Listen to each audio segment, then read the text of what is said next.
Welcome, everyone. It is Friday, July 25th. Ooh, Yay! we have a special guest today.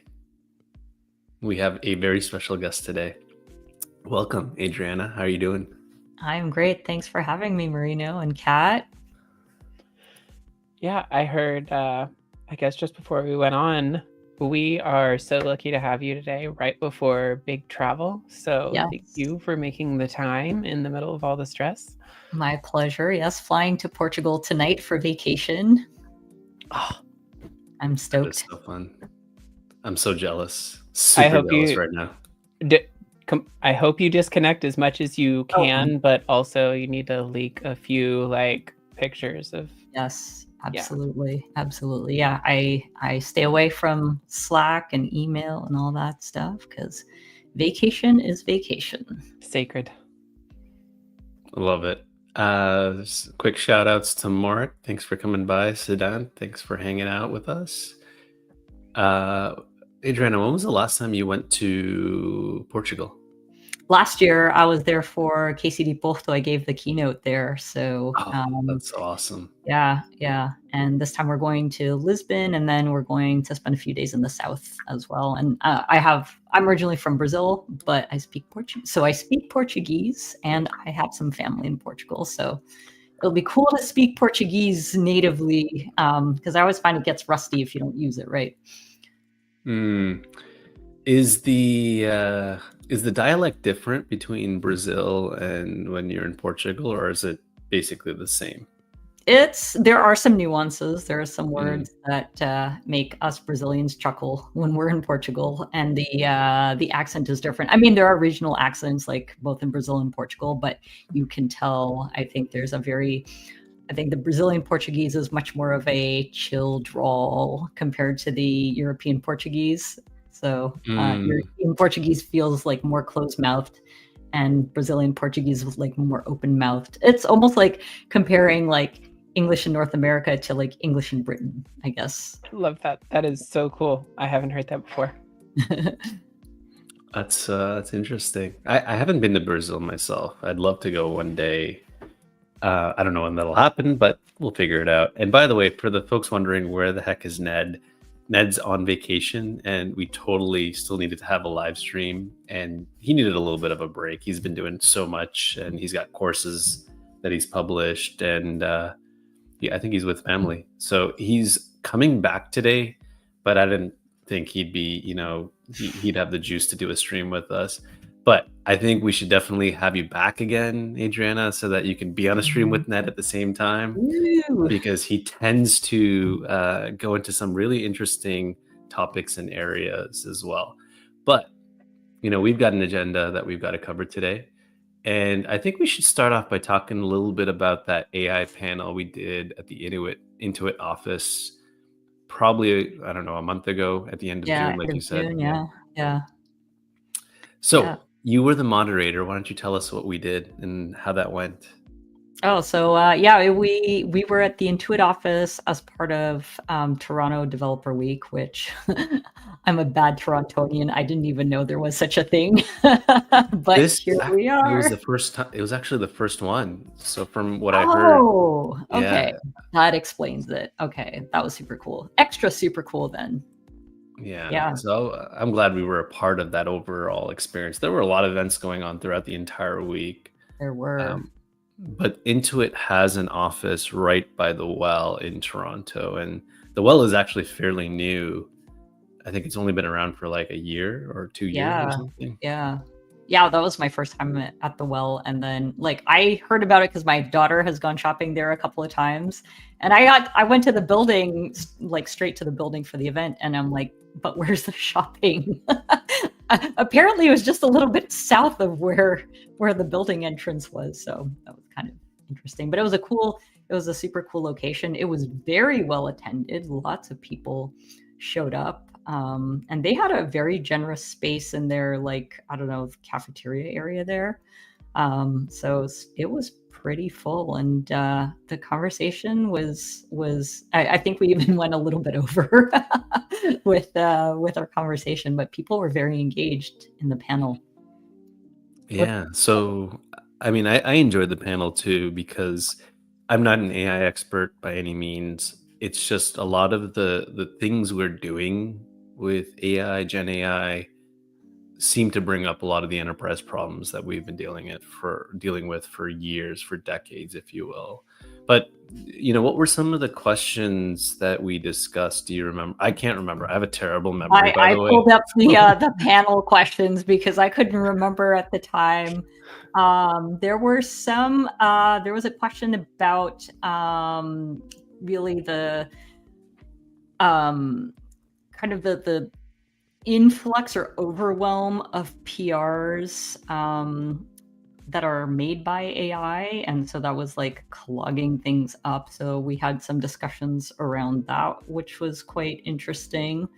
And then another one that was memorable, I think, was the idea of shoot, brain fart. The idea of like losing one's skill set, I guess, to AI as well. Mm, Because and that's something that I fear that could happen if we're not careful. And I always reference the Foundation series. And for folks who haven't read the book or watched the show, which is kind of adjacent to the books, it's the idea that this like huge galactic empire is crumbling because knowledge is being lost. So they have like all this technology and infrastructure, and it's been humming along so nicely. And they have fewer and fewer people managing this stuff who know how to manage it. And so now this like glorious empire is basically falling into disrepair because you don't have the people with the right knowledge to maintain systems. And I feel like that can, yeah, I feel like, this book was written, I think, in the 50s. The series was written in the 50s. And I feel like it applies so much to what could potentially happen here in the here and now, where, we rely on AI for coding, which is awesome. But then does that mean that people, especially juniors, can get lazy about coding and not learn certain important coding principles because they're trusting in AI to do that? And I think that's something we have to be cautious about. Can I jump in on that one? Mm-hmm. Okay, so one of the things that I keep seeing happen with the adoption of AI in the industry is all kinds of people, from individual contributors all the way up to the executives. They think that, well, if AI displaces their labor, they can lay that labor off. Mm-hmm. And there's a whole scope of reasons why that is an absurd way to adopt technology. Number one, just the liability. Like, if you're pushing out AI stuff, which maybe is a good idea, I'm not gonna jump into that. There's a lot to argue just on whether or not to do that. But if you are shipping AI stuff, at some point, every draft that is shipped by AI should probably not draft PR should probably not be moved out of draft by a robot, right? Like, there's an amount of onus there. So, okay, now I'm ready to actually let this start going through. Pairing humans and AI makes a lot of sense. It's a lot like having a paragraph writer instead of a typewriter, where you're doing just one letter at a time, or they have chart recorders and other weird, neat ways to type entire words at a time instead of individual letters. And now we have this interface that lets us imagine in paragraphs at a time. There's a lot of slop there because it reflects back on us what we're training it on. So realistically, if we're complaining about AI slop, we're actually complaining about human slop. And I think that's going to be a neat evolution semantically for Earth, just because we get to step back and say, what is worth writing down? And I think there's a lot to look at with, okay. So if a junior dev wants to learn programming, should they learn syntax first and then structure of the program? Because that's how a lot of us get there now. First, we have to learn just how to write words, more or less, in programming languages, how to construct those into sentences, and then how to correctly construct those into entire programs. And then we've just achieved our very first iteration of how to write a program. But there might be 20 different ways to write a simple Hello World program if you want it to be a little bit interactive. Do you make it modular? Do you add a bunch of different arguments or make it infer things? Like, there's a lot you can do with that little bit of logic. But there's such a barrier between learning how to pick up a computer, make it productive for development, and learn how to write programs and achieve that developer output. Like, that's a really, really big journey. And one of the things that LLMs make easier is constructing a program, what you want to put in and what you want to get out, as the first barrier to entry. And then from that superficial layer, you can dive deeper. You can say, okay, well, what do these code blocks actually do? Or why am I seeing the same code over and over and over? Even just from the perspective of a relatively untrained developer who is looking at AI-generated code and seeing something done over and over and over again, that can be their first lead to, oh, maybe this is bad code. I think that there's a lot of opportunity to reimagine how we learn and do things as people based on AI. And like the whole concept of a company trying to achieve the same goals with AI ends up being bizarre, because now they can free up that labor to outcompete their competition, outperform, hypothetically. The scope of limited imagination is a little heavy right now. So you both are touching on something very interesting, a pattern that we've seen. If anyone remembers, how to burn a CD or a copy of VHS tape, right? Yes. Sadly. So if you took a VHS tape and then you duplicated it, and then you took that copy and duplicated that copy, and you kept doing this in an infinite manner, the end result would be nothing like the original. The quality would be way off. You'd actually probably lose a lot of content. And same with CDs, right? You take a copy of the CD, you copy that.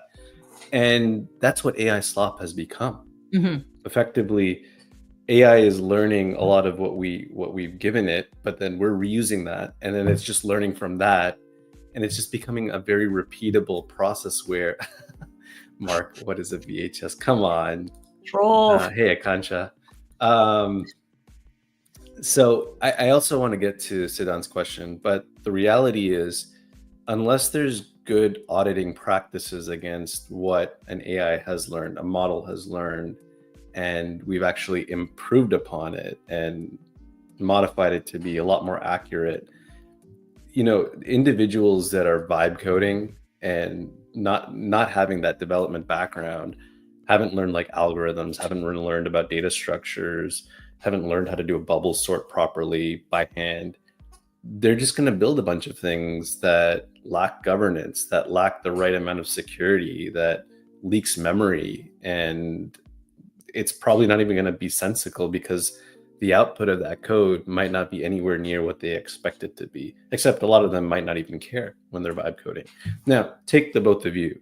You've done a lot of development in your, actually Kat is actively developing these days, but you've done a lot of development over your careers and you know what to look out for, whereas new programmers, juniors, don't. And so immediately jumping right into it, sure, you might be able to come up with an application that does something, but when you try to enterpriseify it, or if you're trying to really monetize it, and then you have to wrap around all the PCI, all that governance, whatever it is, it's just going to blow up in their faces, is how I'm seeing this. What if we commodify all of that, like initial legwork and turn it into something you can pull off the shelf and run with, just to give people that boost in quality right off the bat. How would we do that? Just curious. I mean, so there's things already out there that begin to lower the barrier to entry to think simple stuff like linting, OmniLint or whatever. It might not be the most fine-tuned example out there, but if you take a fairly polyglot approach and give a highly opinionated framework and then say, okay, here is all the tooling that a best-in-class developer is going to use for this general type of programming, maybe across a Python, Go, and TypeScript. Maybe throw Rust in there too, because it's actually a neat language to play with LLMs. But like a lot of the linting and the formatting tools and stuff like that can already be packaged as a template repo and then rubber stamped around as the beginning of projects.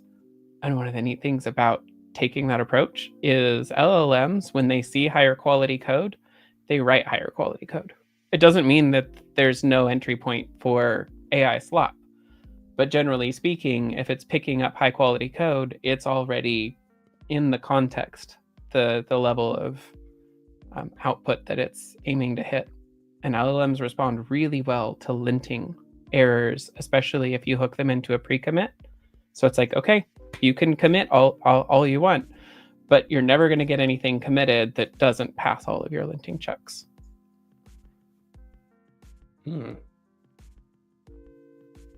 That's definitely interesting. That's definitely it's a space to play in still. Like, yeah. I don't think we've imagined our way to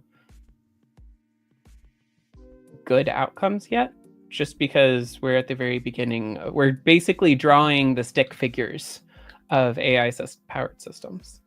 And eventually we will refine the art and have practice with the patterns, kind of like Kubernetes. At the very beginning of Kubernetes, it was very difficult to take to production in a meaningful way. And now we have an entire practice that is at least informed a lot of the common do's and don'ts in general patterns and things like that. And we haven't even achieved that with AI yet, how to operationalize something that's less deterministic, for example. I think there's definitely a lot of really great potential. And I think, putting guardrails, especially for developers, is super important, because especially when you're learning something new, you tend to go off the rails. and the tendency is, I just want it to work, which is super fine. But then how do we ensure that they have the desire to refine it to make it better? And I think I never want to take that desire away from junior developers to like find ways to like refine and improve their code and question why things work. I think that's the one thing that I fear that vibe coding can potentially take away from more junior folks. But I absolutely love the idea. Like, for example, I run away from front end stuff like the plague. It scares me after I dabbled in HTML and CSS back in the olden days. And I love the idea. And so like I have my own domain, but I have nothing on it. It's just like sitting there idly for, 20 years. But I love the idea that I can now, if I wanted to, like, hit up some AI that could like generate me the front end code to like build me a pretty website, and I don't have to stress out about it. But I also feel like I have like that experience, that developer experience behind me that can also like call bullshit on what it generates. And I want people to stay curious and be able to still call bullshit on what the AI generates. I like that. I also have an absolutely paralyzing fear of front-end work. And I have a laundry list of domains because domains and shoes cost about the same. Anyway, and I don't have a lot on my domains. I've tried building, like taking Hugo templates or Jekyll templates, or going with other like Docusaurus and like other things that are out there several times through the last 10 years. And I don't know what I want visually enough to actually know if I'm getting closer to the goal or not. I want a lot more hand holding when it comes to, okay, I want a pretty toggle. I don't know how to make a pretty toggle. I know structurally how I want the logic and the code to work, but the actual visuals, it's not something that's intrinsically motivational. So I sat down about 3 weeks ago and I created a gigantic style system. I more or less went through a bunch of prompts about the history of visual design and frameworks around visual design and all the accessibility details and like different types of contrast at different levels, how containerization works in a UI. And I'm like, there's too many containers in my ops world already. This is insane. But I learned a lot just going through all of that. And then the Claude Code, and I put together a gigantic omnibus index HTML that is a style guide with all of the interactive elements and like the toggles and things like that. And then sat there and iterated on it for a long time, just critiquing the hell out of it until it was actually full of code that is reasonable to go and reuse, to actually start building like some of my Braincraft and ContainerCraft website stuff that I finally feel maybe I can put something out there that's worth spending time, reading and interacting with. That's I awesome. definitely couldn't before. Exactly. Yeah, and I'm grateful for AI for giving us that ability for sure. As much as all this capability exists today, I still don't feel like I have time to just go build something. I mean, I could probably create a picture and then feed it to ChatGPT and say, build this for me. But, after 5 p.m. rolls around, my brain just like flips to, all right, I'm done doing anything tech work related. My brain goes elsewhere. Sometimes I'll just go head downstairs and game a bit. And I think like if I'm during my day job, whatever it is, I will probably spend a couple of hours trying to improve a process or make things easier for me. But I'll never go to I'm not you, Kat. I'll never go to your extent of actually trying to build something long-term or meaningful, only because I don't know. There's people doing it already. And I feel like maybe there's a little bit of imposter syndrome hiding behind the scenes and thinking like, if I build this, someone else will come around and say, oh, I built it better, or I've already built this for you. And I don't know, maybe that's a little bit of a fear I have of my own. Like, I don't want to go out and build another Open Unison cough. I don't know if Mark's still watching. Maybe he is. But sometimes I think about, what if I took some of what he's already built and combined it with other solutions and effectively created something that solves a very maybe niche problem, if you will, that a lot of people don't think about, or a lot of people don't really care about if you think about that. But I don't really have the juice anymore. I've got a 4-year-old that just runs around and wants me to play dinosaurs with him as much as he gets good. home. He's like, yeah, here's my T-Rex. Problem to have. I love it. It's not. Anyways, let's talk about something else. There was something around the sustainability and environment friendliness of AI consumption, and I think you have a lot to say about this, Adriana. Do you want to tell us your thoughts, what you've been thinking about?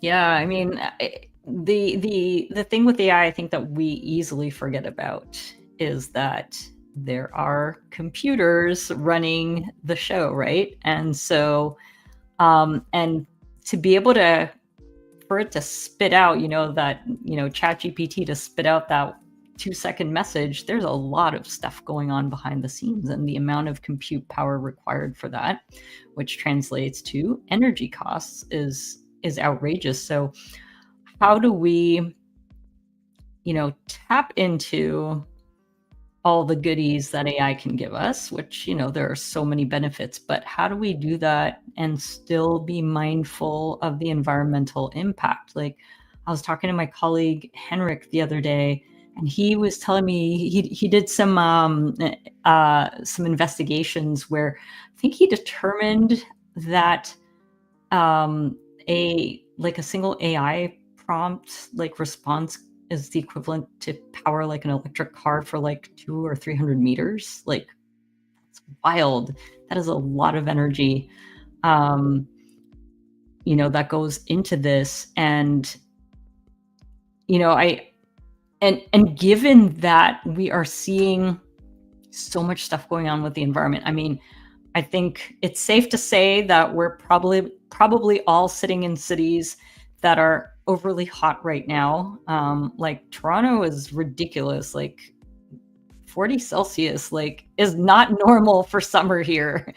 And this is becoming the new normal. So, technology like AI is exacerbating the problem. How do we rein it in, use it for good, use it to our advantage, but not abuse it? Because, everyone and their uncle now is like AI, right? Every single technology company has latched onto it, which of course it's compete or become obsolete, but we also have to keep the environment in mind. Oh, that CO2 generation. Yep. I totally feel that. But you know what? This brings up an interesting point. There are companies out there. I don't want to name names, but I'm sure that if you were in college, probably about 15 years ago, you might have used this social media system way back when it was starting to just get big. And now this company has grown into this behemoth that has focused on AI, has focused on a type of, if you use Instagram, you probably have encountered them too. And I've been reading a few articles where they're coming into different environments in different cities, building these massive data centers to process, I don't know, trillions upon trillions of transactions for AI, and causing challenges for the surrounding environment. And it's not just thinking about how much we're contributing or driving from a CO2 footprint or a carbon footprint, if you will, but it's also the impact it has on how people live. If any one of these big companies decided to open up shop somewhere close by to me, the amount of power draw, hydro, electricity, water that has to be drawn to support these. I think you're muted, Kat, if you were saying something. Natural gas, they're powering these things in really bad ways, just in the race to be the first to market. I think I saw Google was celebrating they have scaled, I think in the last year, they've processed 940 trillion tokens. So what is that? A quadrillion tokens, basically. We went from less than, I think there was 150% increase. The 150%, I'm a little loose on. The 940 trillion is pretty solid as of recent information. Wow. Okay. Damn. Yeah. And that's just one company. And that's just tokens. We're not talking about diffusion, which is a whole nother large service to try and offer. How do we fix that? Well, how do we measure the input and the long-term equitable output of anything that we're doing globally today? Because we're doing everything at scale. It's a joke in our industry how everything ends in at scale, because humans are not currently involved in doing very many things without attempting at scale. And that's inside and outside of technology. So what is the entire carbon footprint of a staff level 10x engineering San Francisco developer team, right? For a year. What is that footprint? And then also, what is the equivalent to achieve that output with AI? And you have to measure the entire team for all of that. And then more importantly, it's at the end of all of that input, which is a lot of carbon footprint as a side effect and all of that, what did we as an entire culture gain out of all of that expenditure of energy and fuel and environmental consumption? Because really what we need to care about is whether or not we created something worth keeping. A cost is worth pay if we're creating things that actually improve humans' lives in a way that does not require that expense all over again, where you're actually building equity. But if we are continuing to, at scale up this, how much can we consume to create an infinite ceiling of whether it's profit or line go uppy or of any kind, right? It's, are we actually producing value, or are we just producing another form of consumption? Because capital consumption is its own type of consumption. And I think if we actually step back and look at achieving those equitable outcomes, AI has a lot in favor of it if we also reduce our dependence on it for repeat successes in the same space. I guess it's a matter of like, use it where it's useful, right? Right. Because I think a lot of companies have just been like, AI, we must incorporate AI in the same way that like blockchain was like, let's put it on the blockchain. Right. Well, and it's not just use it where it's useful, but use it in a way where it's kind of like use AI to put itself out of a job.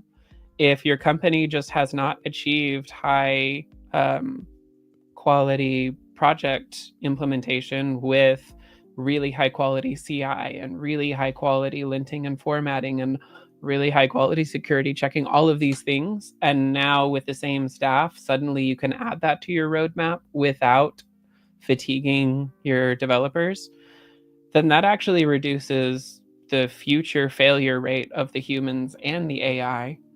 And then you're less reliant on AI for all of the support problems that you solved preventatively, or being able to actually implement that refactor on the timelines that your stakeholders can allow for.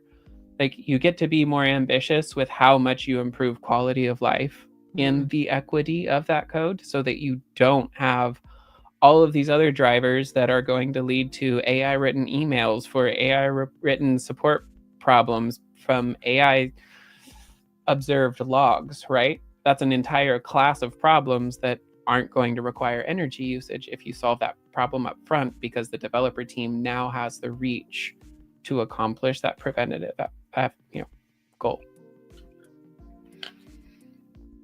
And I do think also we can probably employ AI to help us even with environmental issues, in terms of like, AI is remarkably good at like doing number crunching, right?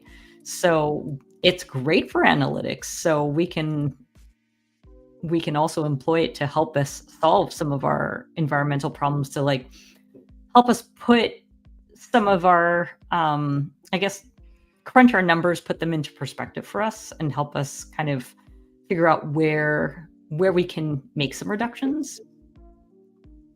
You know, on that note, right, there's a lot of hardware we're building, developing to support a variety of models, right? And we want to be efficient with that. What about all the hardware, like the nuts that I have sitting in my basement that do absolutely nothing now? Like, I would love to just reuse them. And it just kind of brings me back to the previous stream that we did with the Nimble Edge folks. If you remember, Kat, they had built some models, or they fine-tuned a model to run on like very low power hardware. I mean, it's meant to be run on single phones. bit quantization, I think. Yeah, exactly. Crazy stuff. And if we can marry that what they've been doing to, my aging infrastructure so that we don't have to, buy stuff, and then, use renewable resources, if you will, to consume this without having to recreate new hardware, new technologies. I think that partially addresses the problem, but it also reduces waste, because guess what? These servers, these NUCs that I have, at some point, like, when I do decide to dispose of them, where are they going to go? They're not really going to go to a recycling plant. They're probably going to go to an electronics waste system or place, and I don't know what happens afterwards, right? Yep. And the idea is to be able to just reuse some of this stuff. Like, we've got some great hardwares. If you actually go to eBay or any website that sells leased gear, you'll find stuff that's about 3 years old, and maybe it might not be cutting edge, but it still enables you to run some models, do some cool things, solve some problems without having to go spend on the latest and greatest. We do this with phones. Like, every time a new iPhone comes out, how many people are out there buying the new iPhone? I mean, I wanted to buy the new iPhone when it came out, the iPhone 16, but I realized, like, my 14 is still pretty decent. It still does the job. And that's not to shame anyone that does it, right? It's just, I think we've been ingrained to go out and just chase after the new, when we can just simply reuse what's already there. I mean, don't get me wrong, I'm probably going to upgrade when the 17 comes out, because I've had this for too long. And I also like the fact that it's got a near camera. But having said that, specifically around the hardware aspect of what we're doing for AI, for LLMs, there's a lot of use and a lot of life left in a lot of the stuff that we have. And that's one way to just cut back on footprint, because now we don't have to spend cycles on developing in factories that just emit a lot of CO2, a lot of carbon. Yeah, that's a cool perspective. I like that. Anyways, so you've been doing some cool stuff with MCP and VS Code, and why don't you tell us what you've been up to? So I thought it was high time I joined the AI bandwagon and educate myself. and honestly, I think my interest got piqued when I heard about MCP servers, and I'm like, okay, tell me more. So I found a couple of videos, and I'm not a visual learner. Like, I'm not a learner via video, I should say. I'm a learner via text, but I found a couple of good video resources that explained the concept for me, and I was like, oh, cool. And then at the same time, so I work at Dynatrace, I found out also Dynatrace had come out with its own MCP server. So I thought, okay, let's put this fresh knowledge into some good use and try to play around with it. And so the use case I came up with was, can I use the Dynatrace MCP server to basically interact with Dynatrace using natural language? And for me, like, my use cases, I work in the observability open telemetry world. So I wanted to know, if I get open telemetry data into Dynatrace, can I use this MCP server to have natural language interaction with Dynatrace? Because Dynatrace has, because it supports like the three main open telemetry signals, traces, logs, metrics. And so it's a single data store for all of those signals, and allows you to correlate those signals quite nicely. And it has a very, I would say, comprehensive querying language that allows you to interact with your data. But there is a learning curve. Like, I joined Dynatrace in November, and I'm still getting, wrapping my head around it. And I have some amazing teammates who have, been around Dynatrace for a while and have educated me and helped guide me on using the product. But, the nice thing about this MCP server is, because I can use natural language to interact with Dynatrace, Dynatrace, the query language aptly named DQL, or Dynatrace query language. So the MCP server, when I give it I ask, like, hey, can you show me like the last 5 traces and their associated, the last few associated spans, and it will it'll spit out that information, but it'll also show me the DQL query that it ran behind the scenes. So I'm like, ooh, cheat sheet. Now I can learn behind the scenes. And so I can also like copy paste that into Dynatrace and run it myself as well. So it's a cool learning aid, and it's just a cool way to interact with the system without actually even necessarily looking at the system. Like obviously you have the option of logging into Dynatrace and looking, but it's cool to have that sort of conversational aspect, and where, you know, through a couple of sentences you've fed it a complex query and it goes away and does its magic.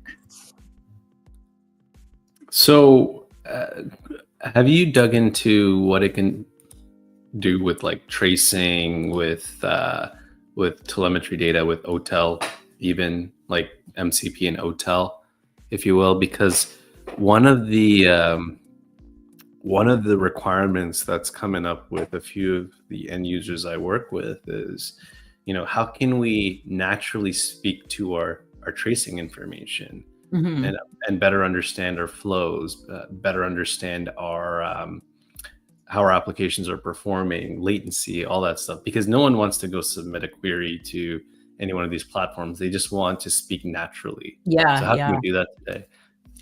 Yeah, and it's actually one of the questions that I asked is like, give me, you know, like give me a list of like the longest running span or actually the longest running trace in the system, and it'll come up with it. And then it's like, tell me more information, and it'll give that information, or you know, tell me you know, of all the services, like what's the average response time for all the services. And I was running the OpenTelemetry demo, so it's got like 18 services running, and it was like, it spat out the average response time for each of these services, which is really cool, right? Because then it's like, great, I don't have to figure that out. Thank you for figuring that out for me. And you know, it just took a few seconds to do. So for me, that was magical, and I'm actually super stoked about like, what else can I do with this? Because I feel like you know, it's great, I'm interacting with this one MCP server. Can I chain a bunch of things together now to do some cool stuff? I haven't figured out what it is, but I like to find cool ways to intersect, you know, make different technologies intersect, come up with like interesting use cases for, you know, can I chain different MCP servers, relate, you know, other data from other systems. What if we can bring in data from other observability vendors into, like, because that's another interesting use case. A lot of folks tend to have you know, their traces in one system, their logs in another system, and their metrics in another system. Don't recommend it because you kind of lose out on the power of correlation. But now what if you like, okay, not the ideal situation, but now can you use different MCP servers to kind of gather data from these different systems and try to correlate them? Wouldn't that be kind of cool? That would be ideal, especially when you're trying to reduce like your mean time to resolution. One of the biggest challenges I see, like with SREs having to comb through a lot of this data, is it takes time. Mm-hmm. Like, sure, you could take your log output and dump it right into a model, and it'll give you one bit of information. And then you could take your tracing information, throw it into another system. But you still need to spend time stitching it all together to get to that root cause. And when you're having an outage or you're on call, if you can speed that up substantially, you get to go back to bed very quickly. Yeah. Right. So, and this is the empathy side of it. Like, we have to think about how we can improve the lives of these engineers who are, yeah, they're on call, but they don't want to be woken up all the time. We don't want autopilot operations to go fix things, but we want to pinpoint something very quickly. And we still need that human in the loop to be able to make that decision on what needs to be changed. Now, if I were to use, let's say, Dynatrace's MCP server, what can it do for me today? What can I actually do with it? Because I actually have an end user using Dynatrace today, and they want to use the MCP server that's available, and they want to be able to just optimize their own operations. What are some things that we can do?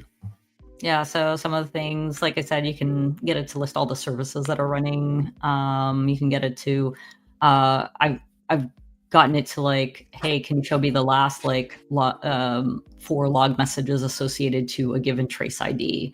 Can you pull up information on a particular metric? What's the longest running, span right now for X service? And then even one thing that I was experimenting with yesterday was, that's cool. You've given me like the trace ID and the span ID. Show it to me in Dynatrace. Craft a URL for me, the Dynatrace URL that'll take me to like the distributed tracing app, and show me. And so I coaxed it to create the URL, and then I'm like, great, open it in the external browser for me, and bleep. Which is really cool. I smell a blog post coming. Oh, there's one on its way, actually. on the Dynatrace blog, I'm in the process of getting it reviewed for publication. So including that use case. So that was actually pretty cool. And someone suggested it to me. I'm like, oh yeah, I guess it could do that, couldn't it? I'm actually really curious about that a little bit. Because I hadn't given it brain cycles, but we have programmatic dashboards, just to see the metrics across all of our observability coverage and see when things are spiking and such. And we have things like, PagerDuty or whatnot to trigger off of that to get a human for analysis.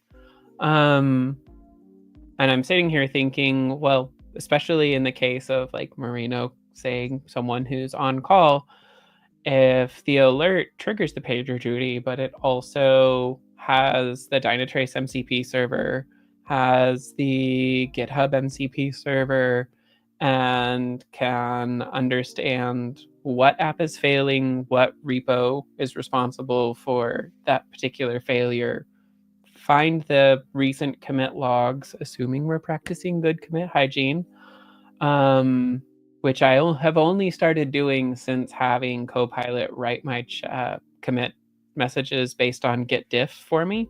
It's been a life changer. I can actually use Git log now.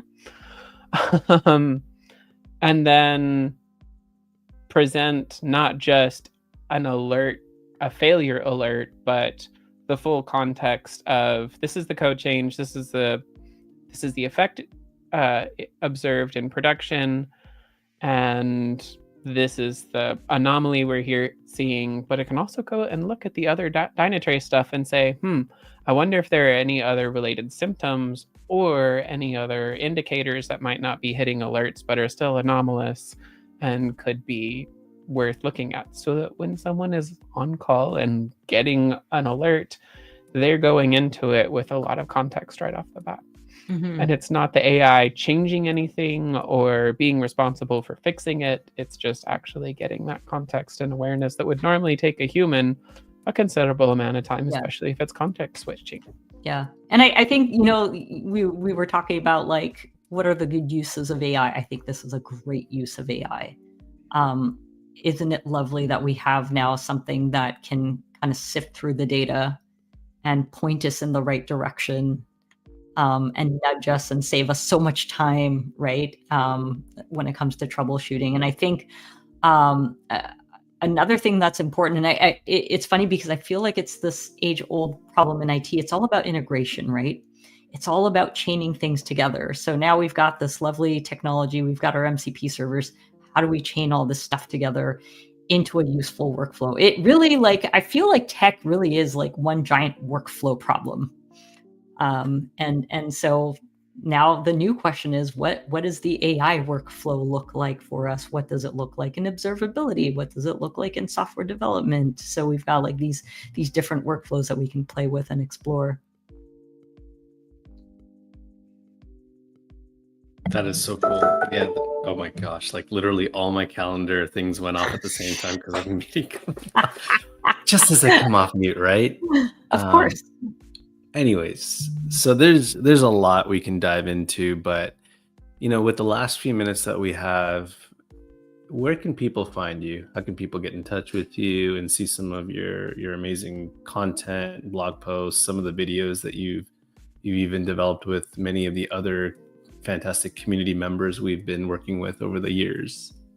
Oh yeah, so I'm on Blue Sky. I don't know how well you can see my Blue Sky handle on here, but it's my it's See if I can switch this. Oh. There we go. Okay. There you go. Yes, that is my Blue Sky handle. You can also find me on Mastodon. It's the same thing, but without the .bsky.social. I'm on Hachyderm. And then on LinkedIn, I post a lot on LinkedIn. I have a blog on Medium. It's adri-v.medium.com. So adri-v.medium.com. And yeah, I have the same handle on Instagram. And I have a podcast, Geeking Out, which Marino has been on, and I would love for Kat to be on. Yeah, I just the podcast is really about elevating awesome humans in tech and talking about, like, their tech origin stories and cool stuff that is near and dear to their hearts. So the podcast is called Geeking Out with Adriana Villela, because there's like a bunch of Geeking Outs. So you just look for it with my name on it, so that it can be more easily searchable. So we have a YouTube channel. We're on like Spotify, Apple Music. I am mostly a one-woman show on the podcast. I get a little bit of help from my daughter with the editing here and there. But yes, I do all the things on the podcast. Fantastic. Hint, hint, Kat, you need to be on that podcast. Yes, that's right. Sounds like fun. Yay. All right. Well, Adriana, have a fantastic trip to Portugal. Take lots of pictures. Tell us how much amazing food you ate and what you've seen. All the fish. And we want to wish everyone a great weekend. Thank you all for coming by and hanging out with us. We will see you soon. I don't know if we'll have one next week. I kind of like the cadence of doing it every couple of weeks, because we've got so much going on, honestly, with our day jobs, that it becomes a little challenging to try and get us all together. But every 2 weeks, maybe every 3 weeks, maybe every month. I don't know. Anyways, have a great weekend, y'all. Thanks for coming by. We'll see you soon. Bye.